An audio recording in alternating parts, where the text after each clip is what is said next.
யார் பட்சத்திலே கர்த்தர் காணப்படுவார்?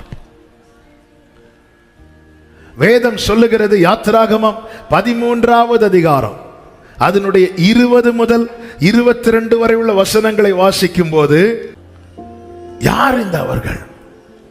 யார்னா எகிப்தை விட்டு வெளியே வந்தவர்கள். எகிப்தை விட்டு வெளியே வந்ததும் அவர்கள் வந்து நின்றது வனாந்தரமாயிருந்தாலும் அவர்கள் வந்து கண்டது மேக ஸ்தம்பத்திலும் அக்கினி ஸ்தம்பத்திலும் கர்த்தர் அவர்கள் பட்சத்தில் இருப்பதை கண்டார்கள். ஹல்லேலூயா, ஹல்லேலூயா. ஆண்டவர் எகிப்திலிருந்து வெளியே வந்ததும் எப்படி பார்க்க வச்சார் தெரியுமா? இங்க பாருங்க, இப்படி பார்க்க வச்சிட்டார். என கீழே பார்த்தா எங்கதான் வனாந்தரம். ஆண்டவர் இப்படி பார்க்க வைத்து விட்டார். வெளியே வந்ததும் அவர்கள் எதை கண்டார்கள் என்றால், தங்கள் பட்சத்திலே தங்களுக்கு அனுகூலமாய் கர்த்தர் இருப்பதை கண்டார்கள். சங்கீதக்காரன் இப்படி சொல்லுகிறான், கர்த்தரின் பட்சத்தில் இருக்கிறார், நான் பயப்படேன். மனுஷன் எனக்கு பயமில்லாமல் முன் செல்ல ஒரு தேவ பிள்ளைக்கு என்ன தேவை, என்ன நிச்சயம் தேவை தெரியுமா? கர்த்தர் என் பட்சத்தில் இருக்கிறார். சங்கீதக்காரன் சொல்லுகிறான், நான் மரண இருளின் பள்ளத்தாக்கில் நடந்தாலும் பொல்லாப்புக்கு பயப்படேன். ஏன் பயப்படேன் சொல்றார்? தேவரீர் எகிப்திலிருந்து வெளியே வந்ததும் கர்த்தர் பட்சத்தில் இருப்பதை காண்கிறார்கள். ஆண்டவர் சொல்லுகிறார், அவர்கள் பட்சத்திலே நான் காணப்படுவேன். ஆங்கிலத்தில் இப்படி சொல்லப்பட்டிருக்கும், அவர்கள் மேல் அவர் தோன்றுவாராம். அவர்கள் மேல் அவர் தோன்றுவார். ஆமென். வேதம் சொல்லுகிறது, எழும்பி பிரகாசி, உன் ஒளி வந்தது, கர்த்தருடைய மகிமை உன் மேல் உதித்தது. அதன் அடையாளம் என்ன? அதன் அர்த்தம் என்ன? உனக்கான ஒரு பிரகாசமான வாழ்க்கையை, பிரகாசமான ஃபியூச்சரை கர்த்தர் ஆயத்தம் பண்ணி வைத்திருக்கிறார். இந்த காலை வேளையிலே என கேட்டுக்கொண்டிருக்கிற அன்பு சகோதரா சகோதரி, நம் பட்சத்திலே கர்த்தர் காணப்பட விரும்புகிறார். நம்மிடத்தில் கேட்பது ஒன்றே ஒன்றுதான், எகிப்திலே அல்ல நீ இருக்க வேண்டியவன், எகிப்தை விட்டு வெளியே வா. தகப்பனுக்கு 2 பிள்ளைகள் இருந்தார்கள். இளையவன் சொத்தை பிரித்து கேட்கிறான் தகப்பனிடத்திலே. தகப்பன் செய்கிறார், சரி 2 பேருக்கும் சொத்தை பிரித்து கொடுத்தாச்சு. சொத்தை பிரித்து கொடுத்ததும் இளைய குமாரன் என்ன செய்கிறான்? தகப்பனை விட்டு தூரம் போகிறான். தூரம் போனவன் கொஞ்ச நாள் கழித்து குறைவுபட துவங்குகிறான், எல்லாத்தையும் செலவழிக்கிறான். அதன் பிறகு அவன் புத்தி தெளிந்தவனாகி தகப்பனிடத்தில் திரும்புகிறான். அவன் குறைவுபடும் போதும், எல்லாம் நஷ்டப்பட்ட போதும் அவனுடைய தகப்பன் உயிரோடு தான் இருக்கிறார். ஆனா என்னவென்றால், அவன் பட்சத்தில் அந்த தகப்பன் காணப்படவில்லை. எப்பொழுது அந்த இளைய குமாரன் தன் தகப்பனிடத்தில் இருந்து, அந்த பன்றிகள் கூட்டத்தில் இருந்து அவன் எழுந்து தன் தகப்பனிடத்தில் திரும்பினானோ, அவன் என்ன நினைச்சிட்டு வந்தான் தெரியுமா? என்ன பார்த்து நீ என்ன செய்ய போறாரோ? கண்டிப்பா பிள்ளையா அக்செப்ட் பண்ண மாட்டாரு, அட்லீஸ்ட் வேலைக்காரன் இல்ல. நீங்க இந்த பேசேஜ் படிச்சீங்கன்னா தெரியும், அவன் ஓடி வரவில்லை, தகப்பன் தான் ஓடி வந்தார். ஹல்லேலூயா. இவன் திரும்பினதும், இவன் எகிப்தை விட்டு, அந்த அடிமைத்தனத்தை விட்டு இவன் திரும்பினதுமே தகப்பன் அவன் பட்சத்திலே காணப்பட்டார். இதைதான் கர்த்தர் இந்த நாளிலே நம்மோடு கூட பேச விரும்புகிறார். நமக்கு ஏன் அந்த நிச்சயம் இன்னும் வரவில்லை? ஏன் கர்த்தர் என் கூட இருக்கிறார், என் பட்சத்தில் இருக்கிறார்? காரணம் என்ன? காரணம் ஒன்னே ஒண்ணுதான், எகிப்து. இந்த மேகம் இவர்களை இந்த மேகம் சந்திக்கும் போது, அதன் பிறகு நீங்க பாத்தீங்கன்னா தெரியும், அந்த கானான்ல கால் எடுத்து வைக்கிறது வரைக்கும் இவர்களை ஃபுல்லா கண்ட்ரோல் பண்ணி இவர்களை கொண்டு போனது என்ன தெரியுமா? மேகம். மேக ஸ்தம்பமே, அக்கினி ஸ்தம்பமே, தேற்றும் தெய்வமே, துணையாளரே, மேக ஸ்தம்பமே,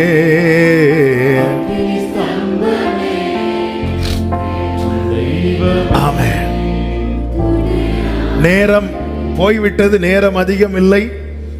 ஆமென். எனவே கொஞ்சம் வேகமாய் போய் சொல்ல வேண்டிய காரியங்களை மட்டும் கொஞ்சம் அழுத்தி சொல்லி ஜெபிக்க விரும்புகிறேன். தெரிந்த வேத பகுதியானதுனால எல்லா வசனங்களையும் எடுத்து வாசிக்கவில்லை. ஆமென். இஸ்ரவேல் ஜனங்கள் எகிப்திலிருந்து புறப்பட்ட போது கர்த்தர் அவர்களை எப்படி நடத்தினார் என்று வேதம் சொல்லுகிறது. 77வது சங்கீதம் 20வது வசனத்துல, உமது ஜனங்களை ஒரு ஆட்டு மந்தையை போல, ஆட்டு மந்தையை போல. ஆடை பொறுத்த வரைக்கும் மேய்ப்பன் இல்லைனாலே வழி தவறி போயிடும். அது சின்ன ஆடா இருந்தாலும் சரிதான், 10 வருஷம் சீனியரான ஆடா இருந்தாலும் சரிதான், மேய்ப்பன் இல்லைனாலே அது வழி தவறி போய்விடும். கர்த்தரால் நடத்தப்படுவேன், ஆனால் நான் தாவரிக்கும் ஊருக்கு போய் சேர முடியும். நான் ரட்சிக்கப்பட்டாச்சு, நான் ஞானஸ்நானம் எடுத்தாச்சு, நான் அபிஷேகம் பெற்றாச்சு, இனி எனக்கு தெரியும் எப்படி வாழணும் என்று போகிறவனுடைய நிலைமை எப்படி இருக்கும்னா, பசி, தாகம், ஆத்துமா தொய்ந்ததாகவும் காணப்படும். ஆண்டவருக்கு தெரியும், நல்லா தெரியும், நல்லா புரிஞ்சுக்கோங்க. ஆமென். ஒரு ஆடுக்கு மேய்ப்பன் இல்லைன்னா அந்த ஆடு வழி தவறி போய்விடும். எகிப்திலிருந்து இஸ்ரவேலை வெளியே கொண்டு வந்ததும் ஆண்டவர் ரெடியா இருக்கிறார். சந்திச்சிட்டு சூப்பர் கை கொடுத்துட்டு போவதற்கல்ல, தேவன் பட்சத்தில் காணப்படுவது கை கொடுத்து போவதற்கல்ல, கை பிடித்து நடத்தி கொண்டு செல்வதற்கு. ஒரு தேவ பிள்ளைக்கு இந்த தெளிவு இருக்கணும், இந்த நிச்சயம் இருக்கணும். என்ன தெளிவு? நானா நடந்தா பசி, தாகம், பட்டினி, ஆத்துமா தொய்ந்து போகிற நிலைமை. ஆத்துமா தொய்ந்து போச்சுன்னா என்ன ஆயிரும் தெரியுமா? லெக்க போய் அடைவதற்கு முன்னமே பாதியில ஓட்டம் முடிஞ்சிடும். ஆனால் நான் கர்த்தரால் நடத்தப்படுவேன். ஆனால் நடக்க சொல்லி தாரும் இயேசுவே, இயேசுவே, நடக்க சொல்லி தாரும் இயேசுவே, இயேசுவே, தனித்து நிற்க முடியவில்லை, தவித்து நிற்கும் பாவினா. இந்த பாட்டு நம்ம சின்ன பிள்ளைகளுக்கு சொல்லிக் கொடுக்கிறோம். இந்த பாட்டு நம்மளும் பாடணும். தனித்து செல்ல எனக்கு தெரியாத பைபிளா, நாம் படிக்காத பைபிளா, நாம் பேசாத பிரசங்கமா, நாம் பாடாத பாட்டா, நான் அட்டன் பண்ணாத கூட்டமா, தனியா போனா தவிச்சிருவோம். ஆனா தகப்பனால் நடத்தப்படுவோமானால் தாபரிக்கு ஊருக்கு போய் சேருவோம். இந்த தெளிவு தேவை. அப்ப எனக்கு என்ன தேவை? ஆண்டவரே, எப்போதுமே என் பட்சத்தில் நீர் காணப்பட வேண்டும். அதற்கு நான் எகிப்தை வெறுக்கணும். எகிப்தின் வாழ்க்கையை நான் விரும்பக்கூடாது. எகிப்தை விட்டு வெளியே வரணும். ஆமென். இந்த மேகம் என்ன செய்ததாம்? அவர்களை வழி நடத்த. அதனுடைய 20வது வசனத்தை வாசிகள். யாத்திராகமம் 13:20. அவர்கள் சுக்கோத்திலிருந்து பிரயாணப்பட்டு வனாந்தரத்தில் ஓரமாய் ஏகாமிலே பாளையம் இறங்கினார்கள். அவர்கள் இரவும் பகலும் வழி நடக்க கூடும்படி, இரவும் பகலும், டே அண்ட் நைட் கர்த்தரே நடத்துகிறார். மேக ஸ்தம்பத்திலும் அக்கினி ஸ்தம்பத்திலும் அவர்களுக்கு முன் சென்றார் என்று வேதம் சொல்லுகிறது. நல்ல கவனமா கேளுங்க. கர்த்தரால் வழி நடத்தப்படுகிற அனுபவம் நமக்கு தெரியும். அப்படி நடத்தும் போது முன்பாக செங்கடல் என்கிற தடை வந்தது, மாறா என்கிற தடை வந்தது, எத்தனையோ தடைகள் வந்தது. தேவனால் நடத்தப்படும் போது தடை வரும், ஆனால் தடைபடாது. நம்புறவங்க மாத்திர கைகளை உயர்த்தி ஆமென் சொல்லுங்க பார்க்கலாம். ரூட்டு போடுறது கர்த்தர். நம்முடைய வாழ்க்கையின் ஜிபிஎஸ்ல அவர்கிட்ட தான் இருக்கிறது. அவர் போட்டுட்டு நடத்துவார். வழி நடத்துகிறது மேகம். அவர் முன்பாக நிற்கிறார், அவர் முன்பாக செல்லுகிறார். இன்னைக்கு நீ போக வேண்டாம்னா நீ போக கூடாது. நீங்க அவர் 40 வருஷம் நடத்தின அனுபவத்தை நீங்க பாத்தீங்கன்னா, திடீர்னு ஒரு இடத்துல போய் பாளையம் இறங்கிடுவார். நீங்க யோசுவா புஸ்தகத்துல எல்லாம் படிச்சீங்கன்னா தெரியும். நிறைய இடத்துல யோசுவா புஸ்தகம் மாத்திரம் இல்ல, யாத்திராகமத்துல இருந்து பாத்தீங்கன்னா, ஹோம்வொர்க், எத்தனை இடத்துல பாளையம் இறங்கினார்கள் நீங்க போய் கண்டுபிடிங்க. பாளையம் இறங்கினார்கள், பாளையம் இறங்கினார்கள், பாளையம் இறங்கினார்கள், பாளையம் இறங்கினார்கள் இருக்கும். மேகம் எழும்பும், இவங்க பிரயாணம் பண்ண புறப்படுவாங்க. மேகம் முன்னாக சொல்லும், இவங்க போவாங்க. திடீர்னு மோசேட்ட சொல்லும், நீங்க போடு, இங்க ஆல்ட்டு போடு, அங்க பாளையம் இறங்குவாங்க. ஏன் ஏன் ஆண்டவரே இப்படி நடத்தினார்? ஏன் இப்படி நடத்தினார்? அவருடைய நடத்துதலை குறித்து வேதம் சொல்லுகிறது, அவர்கள் காலு வீங்கலையா. கரவலாடுகளை மெதுவா நடத்துவார், கால வீங்க விடல. இதுக்கு மேல இன்னும் கொஞ்ச தூரம் நடத்தினா கொஞ்ச தூரத்தை கடக்க முடியும். ஆனா என் பிள்ளைக்கு காலு வீங்கும்னு தெரிஞ்சு ஹால்ட் போடு. அதாவது தனியா உட்கார்ந்து இருந்து உங்க வாழ்க்கையை நீங்க திரும்பி பாருங்க. உங்க கால் வீங்கினது நீங்களா நடந்ததுல, கர்த்தர் நடத்தி கால் வீங்கல, கர்த்தர் நடத்தி செருப்பு தேயல, கர்த்தர் நடத்தி இந்த ட்ரெஸ் பழசாகல. நம்முடைய வாழ்க்கையில ஒரு நஷ்டம், இழப்பு, வேதனைக்கு காரணம் நாமா நடந்தது. என்ன பொறுமையா நடத்தி இருக்கிறாரு. கரவலாடுகளை அவர் மெதுவா கால் வீங்க அதை விடுங்க. லாக்டவுன் ஆரம்பத்தில் அநேகர் இங்கிருந்து நார்த் இந்தியாவுக்கு நடந்து போனாங்க. ஒரு வீடியோ பார்த்தலாம், அன்னைக்கு நைட்லாம் தூக்கமே இல்லை. ஒரு தாய், அவங்களும் வேற ஒன்றும் பண்ண முடியாது. ஒரு தாயார் ஒரு குழந்தையை தூக்கி நடந்து போறாங்க, பின்னாடி ஒரு பிள்ளை காலை இழுத்து இழுத்து போகுது.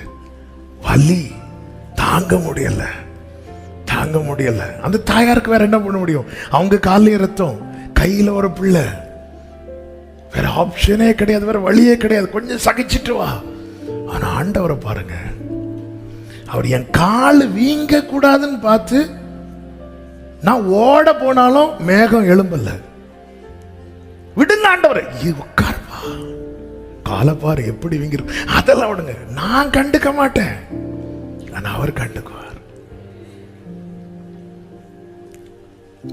எவ்வளவு நல்ல தேவன். உம்மை போல புரிந்து கொள்ள யாரும் இல்லையே, உம்மை போல அரவணைக்க க்ளோரி, உம்மை போல ஜீசஸ், உம்மை போல யாரும் இல்லையே, நீர் போதும் என் வாழ்விலே, ஏசையா நீர் போதும் என் வாழ்விலே, நீர் போதும் என் வாழ்விலே, நீர் போதும் என் வாழ்விலே. எரேமியா ஒரு குழியில அடைச்சு வச்சிருப்பாங்க. ஆமே. அதன் பிறகு எரேமியாவை தூக்கி விடணும் வெளியே. அந்த ரெஃபரன்ஸ் எனக்கு மறந்துட்டு, நீங்க வீட்டுல போய் பார்த்துக்கோங்க. அதுக்குள்ள கயிறும் போடப்படும், துணியும் போடப்படுது. குழியிலிருந்து எரேமியாவை தூக்கணும். ஏன் குழியிலிருந்து தூக்க எதை போடணும்? கயிறை போடணும். ஏன் துணியும் சேர்த்து போடுறாங்க? ஏன்னா துணிய சுத்தி வைக்கிறதுக்கு, இல்லைன்னா குழியிலிருந்து இழுக்கும் போது உடம்பு ஸ்கிராச் ஆகும்.